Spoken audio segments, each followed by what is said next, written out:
नमस्कार, स्वागत है आपका ऑनलाइन क्लासेज में। हम पढ़ रहे थे ऑर्गेनिक मैटर। और ऑर्गेनिक मैटर में हमने बहुत सी चीज़ें पढ़ ली थी, जैसे विच्छेदन है। विच्छेदन के अलावा विच्छेदन को प्रभावित करने वाले कारक हैं। ठीक है। अब जो पढ़ेंगे वो पढ़ेंगे विच्छेदन में जो जिम्मेदार थे सूक्ष्म जीव। ठीक है। सूक्ष्म जीव है वो क्या कर रहे थे, विच्छेदन कर रहे थे। ठीक है। अब वो कौन कौन से सूक्ष्म जीव हैं जो विच्छेदन का काम करते हैं, ठीक है, उनके बारे में पढ़ेंगे।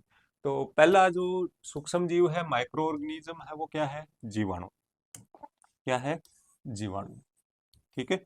अब जीवाणु की अगर बात करें तो इसकी सबसे पहले अगर देखें कि जीवाणु होता क्या है, ठीक है, कैसी इसमें कोशिका मिलती है। ठीक है।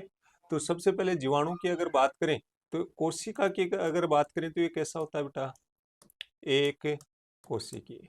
कैसा होगा, और इंग्लिश में बोले तो यूनी सेलुलर। कैसा होगा, यूनिसेलुलर। ठीक है। एक कोशिकीय होता है। ठीक है। अब ये कोशिका जो होती है वो कैसी होती है बेटा, प्रोकैरियोटिक। कैसी होगी, प्रोकैरियोटिक। ठीक है। दो प्रकार की कोशिका होती हैं, यूकैरियोटिक और प्रोकैरियोटिक। ये कैसी होती है, प्रोकैरियोटिक। ठीक है। प्रोकैरियोटिक को आप समझो तो ऐसे समझ सकते हो कि प्रो का मतलब होता है पुराना, आदिम प्रकार का, प्रीमेटिव जिसको हम बोलते हैं। ठीक है। आदिम प्रकार का पुरानी जो कोशिका थी, या ऐसे कह सकते हो कि ऐसे माने कि पृथ्वी पे जीवों की उत्पत्ति कैसे हुई है, तो उसके आधार पे अगर माने तो हम कह सकते हैं कि सबसे पहले क्या थी, प्रोकैरियोटिक कोशिका। पृथ्वी जब गर्म हुई तो कुछ वैज्ञानिकों का मानना है कि पृथ्वी जब गर्म हुई, गर्म थी, क्या थी, गर्म थी, तो उस टाइम एक बैक्टीरिया मिलता है जिसको हम क्या कहते हैं, यू बैक्टीरिया। एक तो होता है यू बैक्टीरिया, एक होता है आर्की बैक्टीरिया। कौन सा होता है, आर्की बैक्टीरिया। दो प्रकार की बैक्टीरिया थे, आर्की बैक्टीरिया। अब ये जो आर्की बैक्टीरिया है बेटा, यू तो जो हम जनरली हमारे अंदर बीमारियां होती हैं या पौधों में बीमारियां होती हैं, रोग होते हैं, ठीक है, ये तो क्या होते हैं, यू बैक्टीरिया। और एक होते हैं आर्की बैक्टीरिया, ये मिलते हैं गर्म पानी के झरनों में। ठीक है। तो ऐसा मानना है कि उस टाइम क्या रहा होगा, आर्की बैक्टीरिया। क्या रहा है, आर्की बैक्टीरिया। और इस आर्की बैक्टीरिया जो है ये क्या थी, प्रोकैरियोटिक सेल। क्या थी, प्रोकैरियोटिक सेल थी। ठीक है। इस आर्की बैक्टीरिया से कौन से बैक्टीरिया, यू बैक्टीरिया डेवलप हुए। और इस यू बैक्टीरिया है, ये कैसी सेल थी, प्रोकैरियोटिक, और इनसे किनका विकास हुआ है, यूकैरियोटिक कोशिका का। किसका विकास हुआ है, यूकैरियोटिक कोशिका का। ठीक है। तो प्रोकैरियोटिक का मतलब प्रीमेटिव। ठीक है। पुराना इसमें क्या मिलेगा, न्यूक्लियस मिलेगा। तो न्यूक्लियस, पुराना न्यूक्लियस कौन सा होगा, जिसके ऐसा न्यूक्लियस जिसके चारों तरफ अपने को क्या नहीं मिलेगी, मेम्ब्रेन नहीं मिलेगी, झिल्ली नहीं मिलती है। ठीक है। यूकैरियोटिक में आप देखोगे तो जेनेटिक मटेरियल जो होता है सेल का, आनुवांशिक द्रव्य होता है, उसके चारों तरफ क्या मिलेगा, झिल्ली मिलेगी। क्या मिलेगी, झिल्ली या मेम्ब्रेन। तो कैसा होता है ये, प्रोकैरियोटिक। ठीक है। क्लियर। आपके बायो में भी दे रखा है, जीवाणु दे रखा है, जिसमें स्पष्ट दे रखा है कि ये क्या है बेटा, प्रोकैरियोटिक है। इसमें क्लोरोफिल नहीं होता है, क्लोरोफिल नहीं मिलेगा। क्लोरोफिल नहीं मिलेगा तो ये क्या नहीं करेगा, प्रकाश संश्लेषण। क्या नहीं करता, प्रकाश संश्लेषण नहीं करता है। फोटोसिंथेसिस की प्रोसेस नहीं होगी। ठीक है। फोटोसिंथेसिस की प्रोसेस के लिए बेटा क्या क्या आवश्यक होते हैं, एक तो CO2, एक H2O, इसके अलावा क्लोरोफिल और क्या, सनलाइट, क्या होते हैं, आवश्यक होते हैं। ठीक है। इनकी मात्रा अगर थोड़ी बहुत भी प्रभावित होती है तो रेट ऑफ फोटोसिंथेसिस, प्रकाश संश्लेषण की दर भी क्या होती है, प्रभावित होगी। क्या होती है, प्रभावित होती है। ठीक है। क्लियर है यहाँ तक। फिर आपके कसाबिका दे रखी है। ठीक है। कसाबिकाओं के आधार पे इनको अलग अलग भागों में बांटा है। कसाबिकाओं के आधार पे भी जीवाणु को अलग अलग, पहला आता है एकल कसाबिक, जिसके अंदर एक कसाबिका पाई जाती है। फिर एक गुच्छीय कसाबिक, जिसमें गुच्छों में क्या मिलती है, कसाबिका मिलती है। ठीक है। द्विकसाबिक, दोनों छोर पे क्या मिलेगी, द्विगुच्छ कसाबिक, जिनके दोनों छोर पे गुच्छों में क्या मिलेगा बेटा, कसाबिका मिलेगी। ठीक है। आकृति की अगर बात करें तो ये कैसे होते हैं, आयताकार भी हो सकते हैं, गोल भी हो सकते हैं, छड़ाकार भी हो सकते हैं, और इसके अलावा कैसे हो सकते हैं, कोमा लाइक भी हो सकते हैं। कैसे हो सकते हैं? कोमा, कोमा जैसे भी हो सकते हैं। क्लियर यहाँ तक? अब बात करते हैं हम केमिस्ट्री में जो पढ़ेंगे वो किसमें पढ़ेंगे? जीवाणुओं को मृदा में। किसमें पढ़ेंगे? मृदा में। और मृदा में इन जीवाणुओं का क्या काम होगा? ये क्या करेंगे? विच्छेदन करेंगे। क्या करेंगे? विच्छेदन। और किसका विच्छेदन करेंगे? जीवाश्म पदार्थों का। किसका करते हैं? जीवाश्म पदार्थों का डिकम्पोजिशन, या कह सकते हो ऑर्गेनिक जो मैटर था अपने पास उसका क्या करते हैं? डिकम्पोजिशन। ठीक है। मृदा में इसकी संख्या की अगर मैं बात करूं तो संख्या की अगर बात करूं तो बेटा सबसे ज्यादा मिलते हैं अपने को। कितने परसेंट? 90%। टोटल जो सूक्ष्म जीव है उनका 90% या 90% अपने को क्या मिलेंगे? जीवाणु या बैक्टीरिया मिलते हैं। ठीक है। अगर बात करूं तो 1 प्रति ग्राम या 1 ग्राम मृदा में अगर मैं जीवाणुओं की संख्या देखूं तो कितनी होती है बेटा? लगभग 10 करोड़ की। कितनी होती है? 10 करोड़। कितनी होती है? 10 करोड़ होती है। ठीक है। क्लियर यहाँ तक? फिर इनकी वृद्धि है वो भी क्या होती है? तेजी से होती है। वृद्धि का मतलब ये तेजी से गुणन करते हैं। वृद्धि क्या होगी इसकी? तेजी से। तेज स्पीडली क्या करेंगे? ग्रोथ करते हैं। क्या करते हैं? ग्रोथ करते हैं। ठीक है। फिर ये मृदा में जीवाणु क्या करेंगे? विच्छेदन का काम करते हैं। तो ये क्या बनाए रखते हैं? मृदा की उर्वरता को बनाए रखते हैं। सॉइल फर्टिलिटी को क्या रखेंगे? मेंटेन। सॉइल फर्टिलिटी को क्या रखते हैं? मेंटेन रखते हैं। ठीक है। फिर ये क्या करते हैं? वायुमंडलीय नाइट्रोजन को नाइट्रेट में बदलते हैं। जैसे एग्जांपल बताऊं, राइजोबियम है। राइजोबियम क्या करता है? नाइट्रोजन का स्थिरीकरण करता है, जिसको हम इंग्लिश में बोलते हैं नाइट्रोजन फिक्सेशन। क्या करता है? Nitrogen fixation. वायुमंडलीय नाइट्रोजन को किसको उपलब्ध करवाता है? फिर एक क्रिया होती है बेटा नाइट्रीकरण। नाइट्रीकरण किसको कहा था हमने? नाइट्रिफिकेशन या नाइट्रीकरण। अमोनियम वो किस में चेंज हो रही थी? नाइट्रेट में। वो क्रिया भी कौन कर रहे हैं? जीवाणु। कौन कर रहे हैं? जीवाणु। क्लियर यहां तक? ठीक है। तो सबसे पहला पॉइंट है, मृदा में सूक्ष्म जीवों में 90% क्या मिलते हैं अपने को? जीवाणु। क्या मिलेंगे? जीवाणु। फिर मृदा की ऊपरी सतह की उपजाऊ मिट्टी में अगर हम देखें तो प्रति ग्राम कितने मिलते हैं? 10 करोड़ जीवाणु पाए जाते हैं। ठीक है। फिर जीवाणु एक कोशिकीय होते हैं, यूनिसेल्युलर होते हैं। कैसे होते हैं? सूक्ष्म जीव, माइक्रो ऑर्गेनिज्म जिनमें पर्णहरित नहीं पाया जाता, क्लोरोफिल नहीं पाया जाता। फिर बात करते हैं कि इनकी वृद्धि है वो क्या होती है? तेजी से होती है। वृद्धि क्या होगी? तेजी से। फिर जीवाणु भूमि की उर्वरता बनाए रखते हैं। ये क्या करते हैं? कार्बनिक पदार्थों का क्या करेंगे? अपघटन करेंगे। तो इस कारण ये क्या बनाए रखते हैं बेटा? मृदा की उर्वरता। क्या बनाए रखेंगे? मृदा की उर्वरता। ठीक है। फिर ये जीवाणु जैव पदार्थ की नाइट्रोजन को, जैव पदार्थ कौन सा हो गया? कार्बनिक पदार्थ। कार्बनिक पदार्थ में जो नाइट्रोजन है उस नाइट्रोजन को किस में चेंज करते हैं? नाइट्रेट में। किस में चेंज करेंगे? नाइट्रेट में। ठीक है। फिर वायुमंडल की जो नाइट्रोजन है उसको भूमि में क्या करते हैं? यौगिकीकरण करते हैं। यौगिकीकरण का मतलब भूमि के अंदर लाते हैं, स्टोर करते हैं। ठीक है। भूमि के अंदर लाएंगे, जैसे नाइट्रोजन फिक्सेशन बताया मैंने। ठीक है। जिसको हिंदी में बोलते हैं नाइट्रोजन स्थिरीकरण। ठीक है। नाइट्रोजन स्थिरीकरण का काम करते हैं। ठीक है। परंतु कुछ जीवाणु पौधों में विशेष रोग भी पैदा करते हैं। जैसे एग्जाम्पल मैं बताऊं, जेंथोमोनास। नाम सुना? जेंथोमोनास एक्जेनोपोडिस पेथोवार सीट्राई। जेंथोमोनास एक्जेनोपोडिस पेथोवार सीट्राई किसका है? कैंकर का। सीट्रस कैंकर रोग का क्या है? ये पेथोजन है। तो जीवाणु है। ठीक है। और ये जीवाणु क्या करता है बेटा? रोग फैलाता है। तो कुछ जीवाणु रोग फैलाते हैं। ठीक है। कुछ क्या करते हैं बेटा? भूमि में उर्वरता को क्या रखते हैं? बनाए रखते हैं। क्या रखते हैं? बनाए रखते हैं या बढ़ाते हैं। फिर आता है एक्टिनोमाइसिटीज। अब देखो एक्टिनोमाइसिटीज का भी बहुत अहम रोल है। ठीक है। जो चीजें अदर माइक्रो ऑर्गेनिज्म विच्छेदित नहीं कर पाते हैं उसका विच्छेदन कौन करता है? एक्टिनोमाइसिटीज ही करता है। ठीक है। जैसे सबसे कम जो विच्छेदन होता है वो किसका होता है? लिग्निन का होता है ना। और लिग्निन को विशेष एक्टिनोमाइसिटीज ही क्या कर रहे हैं? विच्छेदित कर रहे हैं, डिकम्पोजिशन कर रहे हैं उसका, कर रहे हैं ना। तो इनका रोल भी अहम रहा है, अहम रहता है। ठीक है। और ये मृदा में कितने पाए जाते हैं बेटा? 9%। कितने पाए जाते हैं? 9%। ठीक है, क्लियर। फिर इनका विकास है वो नम और वायु युक्त भूमि में सर्वोत्तम रहता है। जिन मृदाओं में नमी मॉइस्चर होती है और क्या होता है, वायु युक्त का मतलब क्या है, जिसमें वायु की, एयर की क्या हो, प्रेजेंस हो, ठीक है, वहां इनका विकास है वो क्या होता है, सर्वोत्तम होता है।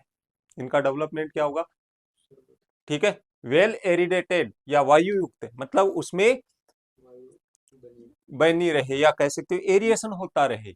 ठीक है, एरिएशन होगा तो ऑक्सीजन की मात्रा क्या होती है बेटा, बढ़ती है। ठीक है, एरिएशन का मतलब मृदा की जो वायु है वो बाहर निकलेगी और वायुमंडल की वायु आएगी, वो कहाँ आएगी, मृदा में आएगी, जिसको कहते हैं सोइल एरिएशन, हिंदी में बोलते हैं वायु संचार। क्या कहेंगे, वायु संचार। ठीक है, लेकिन ये अपेक्षाकृत शुष्क भूमि और निचली तहों में भली प्रकार पनपते हैं। मृदा की जो निचली तह है, परत है, उनमें, और शुष्क मृदा में भली प्रकार क्या होते हैं, पनपते हैं। ठीक है, फिर ग्रीष्म ऋतु में जब भूमि धूप से भली प्रकार तप लेती है, ठीक है, एक बार मैंने क्वेश्चन भी पूछा था कि जब अच्छी प्रकार भूमि तप लेती है और पहली बारिश होती है तो उस समय हमें एक सौंधी सौंधी खुशबू आती है ना, सौंधी सौंधी सी खुशबू सी आती है, अलग सी खुशबू आती है अपने को, बारिश होती है तो वो किसके कारण आती है, एक्टिनोमाइसिटीज। उसका कारण क्या है, एक्टिनोमाइसिटीज ही है।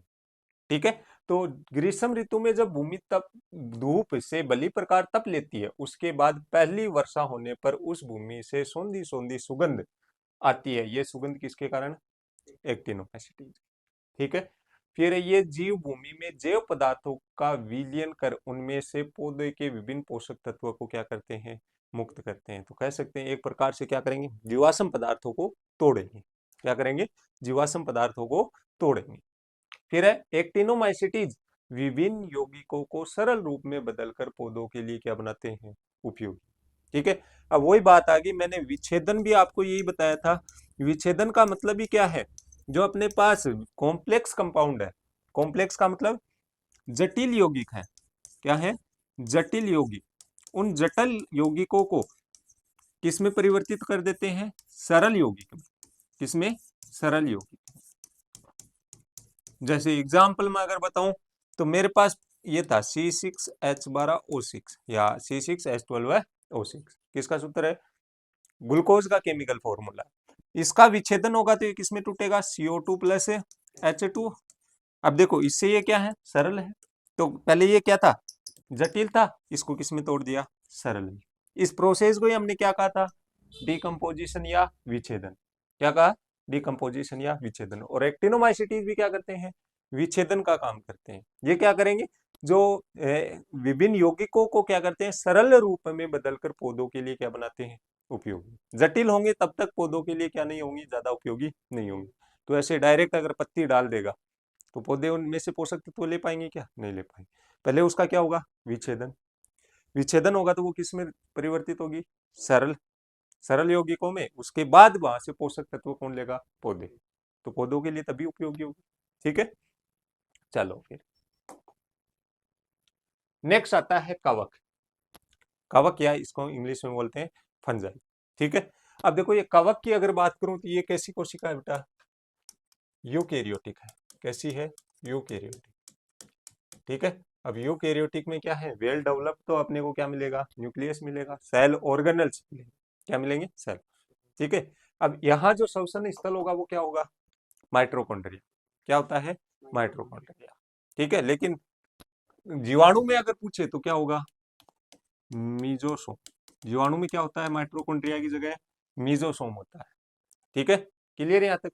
देखो जो भूमि कुछ कुछ अम्लीय होती है, ठीक है, जो भूमि क्या होती है, कुछ कुछ अम्लीय।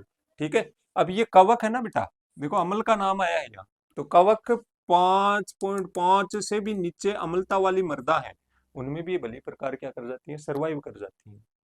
ठीक है ना, क्लियर, वहां भी विच्छेदन कर पाती है। ठीक है ना, 5.5 तक तो विच्छेदन होता है, इससे नीचे अगर आप चलोगे तो कौन कर पाएंगे, कवक। कौन करती है, कवक ही करती है। ठीक है, और जिसमें जैव पदार्थों की अधिकता होती है उसमें कवक अधिकता से पाए जाते हैं। तो अम्लीय जहां होगी मृदा, कुछ कुछ क्या होगी, अम्लीय, और वहां क्या होंगे, जैव पदार्थ। क्या मिलेंगे, जैव पदार्थ, या जैव पदार्थ को क्या कहेंगे, ऑर्गेनिक मैटर जहां ज्यादा मिलेगा। ठीक है, वहां किसकी अधिकता मिलेगी अपने को बेटा? कवक की। किसकी मिलती है? कवक की। ठीक है। फिर ये कैसे होते हैं? बहुकोशिकीय, मल्टी सेल्यूलर होते हैं। बैक्टीरिया कैसे थे? यूनिसेल्यूलर, एक कोशिकीय। ये कैसे हैं? बहुकोशिकीय। लेकिन इसमें भी पर्णहरित नहीं पाया जाता। दोनों में क्या नहीं मिलेगा? पर्णहरित। ठीक है। पर्णहरित ओनली एक में ही मिलेगा, जिसका नाम क्या आएगा अपने आप पास? शैवाल, या इंग्लिश में क्या बोलते हैं इसको? एल्गी। ठीक है, क्लियर। चलो, फिर आइए, अपनी शक्ति कार्बन और जैव पदार्थों से क्या करते हैं? ग्रहण। तुम भी तो शक्ति लेते हो, किससे? भोजन से। ठीक है, वैसे ये अपनी शक्ति किससे? कार्बन और जैव पदार्थ से। ठीक है, पहले भी बताया था मैंने कि भोजन जो हम करते हैं उसका क्या होता है? ऑक्सीडेशन होता है। भोजन आप लोगे, इसमें से ग्लूकोज को अलग होगा, ग्लूकोज की फॉर्मेशन में भोजन आएगा। उसके बाद ग्लूकोज का क्या होगा? डिकम्पोजिशन। क्या होता है? डिकम्पोजिशन। ठीक है, और वो डिकम्पोजिशन किस प्रक्रिया से होगा? ऑक्सीकरण या ऑक्सीडेशन से। ठीक है, अब ऑक्सीडेशन होगा कब? हम श्वास लेते हैं, क्या लेंगे? ऑक्सीजन। ठीक है, छोड़ेंगे क्या आएगी? CO2। अब ये ऑक्सीजन क्या करती है? ग्लूकोज का ऑक्सीडेशन। अब ग्लूकोज का ऑक्सीडेशन होगा तब ग्लूकोज क्या होगी? टूटेगी, और टूटने के बाद में क्या निकलेगी? CO2 plus H2। कार्बनिक पदार्थ है ग्लूकोज। क्या है? कार्बनिक, ऑर्गेनिक मैटर है। टूटेगा तो क्या बनेगा? CO2 और H2। तो क्या प्रोड्यूस हो गया? CO2, और CO2 को हम क्या करते हैं? बाहर निकालते हैं। क्या करते हैं? बाहर निकालते हैं। ठीक है, क्लियर। फिर बात करते हैं म्यूकर, पेनिसिलियम, फ्यूजेरियम इत्यादि विभिन्न फफूंद तथा खमीर एवं कवक इस वर्ग में सम्मिलित। जो आपका फंजाई ग्रुप है उसमें क्या क्या आते हैं? पेनिसिलियम, फ्यूजेरियम, फफूंदी तथा खमीर एवं कवक इस वर्ग में क्या है? सम्मिलित है। ठीक है, फिर जैव पदार्थ की सड़ाव क्रिया में कवक का बड़ा सहयोग होता है। ठीक है, सबसे पहले यही करती है। ठीक है, कवक ही क्या मिलती है अपने को? सक्रिय मिलती है। फिर हुमस बनाने में कवक जीवाणुओं से अधिक महत्व रखती है, लेकिन ये अमोनियम यौगिकों को नाइट्रेट में बदलने की क्षमता नहीं रखते। ये किस कौन रखता? ओनली जीवाणु। कौन रखेगा? जीवाणु। फिर ये वायुमंडल की नाइट्रोजन का भूमि में यौगिकीकरण कर सकते हैं। ठीक है, फिर आता है ये जीव बहुत महीन धागे जैसे आकार उत्पन्न करते हैं, जिन्हें हम क्या कहते हैं? माइसीलिया। क्या कहेंगे? माइसीलिया। ठीक है, क्लियर। यहाँ तक बायो में भी है आपके, है ना? कवक की पूरी स्ट्रक्चर दे रखी है आपके। माइसीलिया, उसमें भी नाम आया। माइसीलिया किसको कहते हैं? जो कवक महीन धागे जैसे आकार उत्पन्न करते हैं उनको हम क्या कह रहे थे? माइसीलिया। ठीक है, क्लियर यहाँ तक। फिर कुछ कवक पौधों में विशेष रोग उत्पन्न करते हैं, जैसे क्लेविसेपस फ्यूजिफोर्मिस। नाम सुना? क्लेविसेपस फ्यूजिफोर्मिस किसका रोग कारक होता है?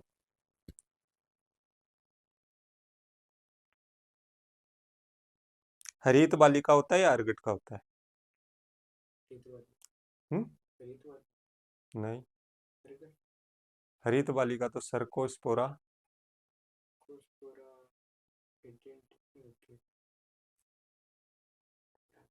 सर्कोस्पोरा ग्रेमिनिकोला। क्या है? सर्कोस्पोरा ग्रेमिनिकोला। और क्लेविसेपस किसका है? अर्गट का। ठीक है, क्लियर। तो ये क्या है? रोग उत्पन्न करते हैं। ठीक है, तो कुछ कवक क्या करते हैं? विशेष रोग भी उत्पन्न करते हैं। और इतना याद रखोगे, पौधों में जो रोग होते हैं, लगभग रोग किससे उत्पन्न होते हैं? कवक या फंजाई से। किससे होते हैं? कवक या फंजाई से। ठीक है, लगभग जो रोग होंगे वो किससे होंगे? कवक या फंजाई से। तो कई बार ऑप्शन वाले में तुक्का लगाओ ना, तो भी देख लेना। ठीक है ना। और लगभग जो जीवाणु जनित जो रोग हैं उनमें लगभग में जेंथोमोनास है। क्या है? जेंथोमोनास। ठीक है, एक बच्चा फिर वायरस। क्या बचा? वायरस। ठीक है, वायरस की अगर बात करें तो वायरस रोग के अनुसार ही नाम है वायरस का। ठीक है, जैसे leaf curl disease of tomato, पढ़ा था क्या? Leaf curl disease. हाँ, पर्ण कुंचन, पढ़ा था। तो इसका लीफ कर्ल नाम है, इसी से इसका वायरस का नाम है लीफ कर्ल, है ना। तो ये नाम से होंगे। फिर एक बचता है कौन सा? नेमेटोड। और नेमेटोड में भीतर कौन सी प्रजाति? मिलियोडी गाइनी। कौन सी होती है? मिलियोडी गाइनी। ठीक है, क्लियर यहाँ तक। वंश कौन सा है? मिलियोडी गायनी। अब देखो इसमें भी याद रखना, जब भी कोई बॉटनिकल नाम लिखो आप, जैसे गेहूं का ही बता देता हूँ, ट्रिटिकम एस्टिवम, क्या नाम है, ट्रिटिकम एस्टिवम, ठीक है। अब देखो ये ट्रिटिकम हमेशा कौन सा नाम होगा, किसका नाम होगा, वंश का, जिसको जीनस हम कहते हैं। एस्टिवम हमेशा किसका होगा, स्पीसीज का, किसका होता है, स्पीसीज का, ठीक है। तो दो चीजें यही याद हो जाए, ये पूछ ले वंश, जीनस पूछे तो कौन सा है, ट्रिटिकम, स्पीसीज पूछे तो कौन सा है, एस्टिवम, ट्रिटिकम एस्टिवम, ठीक है। क्लियर यहाँ तक। इसके अलावा भी स्पीसीज होती हैं, ठीक है, इसके अलावा भी होती हैं, जैसे Triticum durum, Triticum durum, Triticum coccum, ठीक है ना। ये क्या होती है, गेहूं की अलग अलग स्पीसीज होती हैं। इसी प्रकार धान की अगर बात करूं तो धान की भी कितनी होती है, 24 स्पीसीज है। कितनी है, 24। 24 में से बेटा 7 तो है ट्रिप्लॉइड, कितनी है, क्या है, ट्रिप्लॉइड। बाकी जितनी बच गई ना वो कैसी है, डिप्लॉइड, कैसी है, डिप्लॉइड, ठीक है।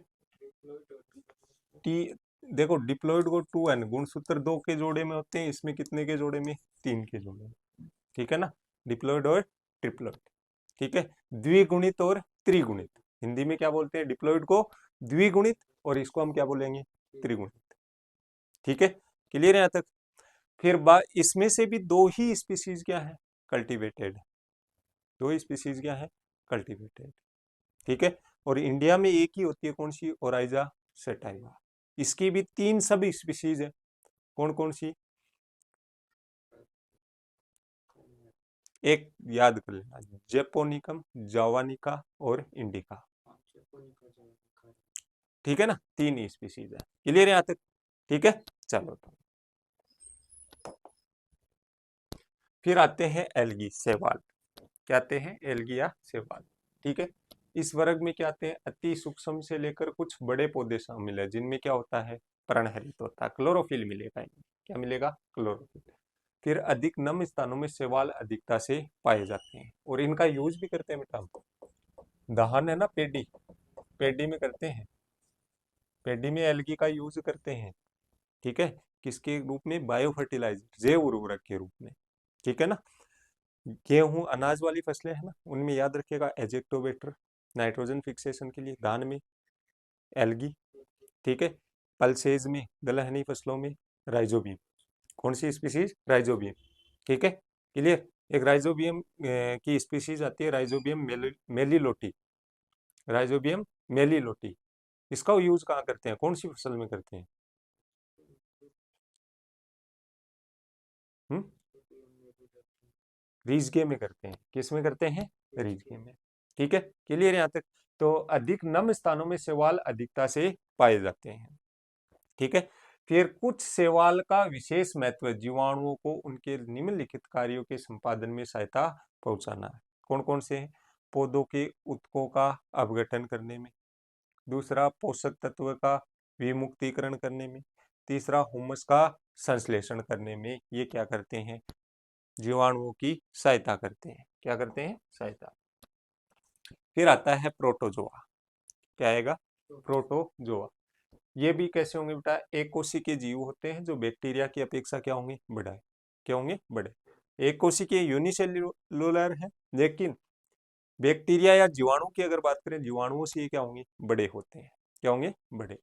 फिर इनके जीवन के लिए वायु और भोजन आवश्यक है, अतः ये भूमि की ऊपरी सतह में ही पाए जाते हैं, ये हमेशा कहाँ मिलेंगे, ऊपरी सतह, क्योंकि इनके लिए वायु और भोजन क्या होती है, आवश्यक होती है। फिर खाद की विघटन की क्रिया में इस वर्ग के जीवों का क्या होता है, बड़ा सहयोग होता है, क्या होता है, बड़ा सहयोग। अच्छा, खाद पूर्णतः विघटित ना हो और खेत में डाल दें तो कौन से इंसेक्ट का प्रकोप ज्यादा रहेगा, दीमक का, किसका रहता है, दीमक का, ठीक है। कच्चा गोबर अगर खेत में डालते हैं तो किसका प्रकोप ज्यादा रहेगा, और उसको सड़ाने गलाने में किसकी ज्यादा महत्वपूर्ण भूमिका है, प्रोटोजोआ की, किसकी है, प्रोटोजोआ। फिर मृदा जीवाणुओं के कार्य, क्या क्या कार्य है मृदा जीवाणुओं के, नाइट्रीकरण, नाइट्रीकरण का मतलब क्या है बेटा, अमोनियम है, अमोनियम को किसमें, नाइट्रेट में चेंज करते हैं, उसको हम क्या कहते हैं, नाइट्रीकरण। दो बैक्टीरिया काम में आते हैं, कौन कौन से, नाइट्रोसोमोनास और दूसरा बैक्टीरिया कौन सा था? नाइट्रोबैक्टर। कौन सा है? नाइट्रोबैक्टर। ठीक है, दो बैक्टीरिया है। फिर नाइट्रोजन यौगिकीकरण या इसको नाइट्रोजन स्थिरीकरण भी कहते हैं। वायुमंडलीय नाइट्रोजन को पौधों को उपलब्ध करवाना क्या कहलाता है? नाइट्रोजन स्थिरीकरण। और ये काम करते कौन है बेटा? राइजोबियम है, एजिप्टोबैक्टर है, ये काम करते हैं।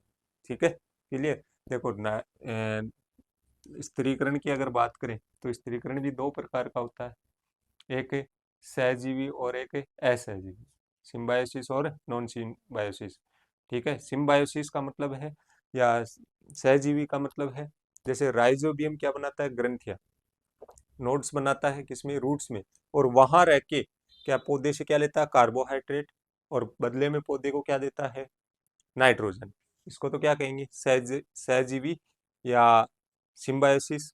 एक होता है जैसे एजेक्टोबैक्टर मैंने डाल दिया, एजेक्टोबैक्टर क्या करेगा? नाइट्रोजन लेगा, किसके लिए?